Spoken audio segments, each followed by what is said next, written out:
Qual é o grande mal da humanidade? Por que causa tanto sofrimento, dor, angústia, separação e até mesmo a morte entre os seres humanos? Fique comigo nesse pequeno vídeo que eu vou responder a esse questionamento. Essa é uma pergunta séria que todos nós devemos fazer. O que é que causa tanto sofrimento? Por que o homem é tão mau? Existe tanta opressão, fome, peste, guerra e tanta devastação? Alguns dizem que para resolver esse problema do mal é necessário ter uma estrutura social. Cria-se então sistemas de governo, sistemas contratualistas e outros modos de olhar a sociedade na expectativa de que o sistema possa resolver o problema do mal e trazer a solução para o sofrimento humano.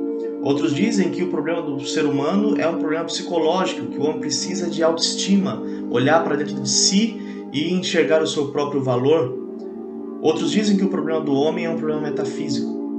O mal, na verdade, ele é a ausência do bem, é o não ser, é uma privação. O mal passa a ser uma ilusão, ele quase que não existe, é algo da mente humana.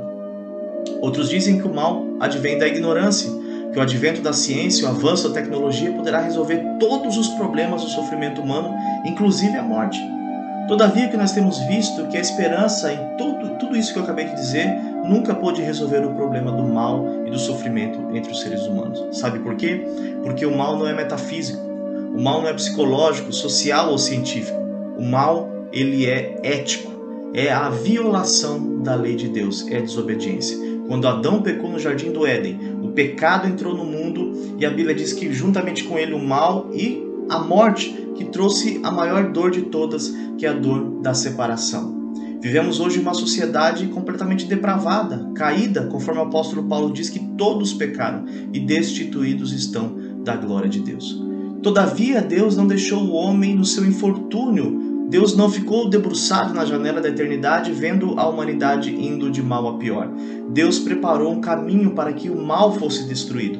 E este caminho é um caminho só, cujo nome é Jesus Cristo.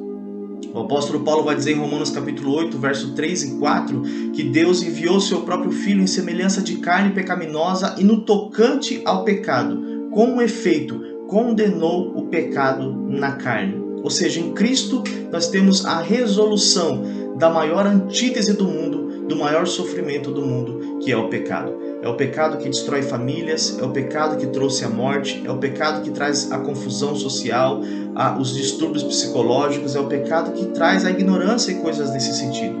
Em Cristo, portanto, nós temos a reconciliação com Deus.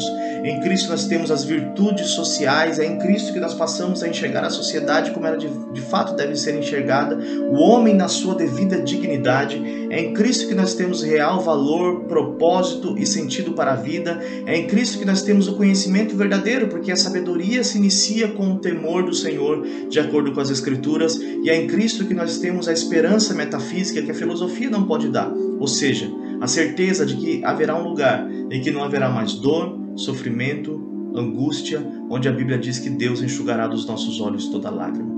Neste lugar não haverá dor da separação da morte. Nesse lugar não haverá desemprego, não haverá guerra, não haverá fome. Nesse lugar não haverá esses transtornos sociais e psicológicos. Em Cristo nós temos a restauração de todas as coisas. Você deve estar se perguntando, como eu faço para participar disso? Como eu faço para ter esperança deste mundo onde não haverá mais sofrimento, dor e angústia e passar a desfrutar disso desde agora? Arrependa-se do seu pecado. Creia em Jesus Cristo. As Escrituras dizem em Romanos capítulo 10 que se com a tua boca você confessar ao Senhor e em seu coração você crê que Deus o ressuscitou dos mortos, você será salvo e o pecado não terá mais poder sobre a sua vida.